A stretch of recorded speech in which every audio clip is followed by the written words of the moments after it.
Bayara marala ala kɔkɔlɔ n'a ɲɔgɔnna ani dugu misɛnman caman olu bɛɛ atakera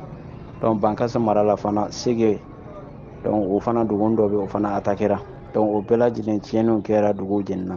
attaque laban n'o ye le 11 mois 2024 n'o ye lundi ye vers 17h o fana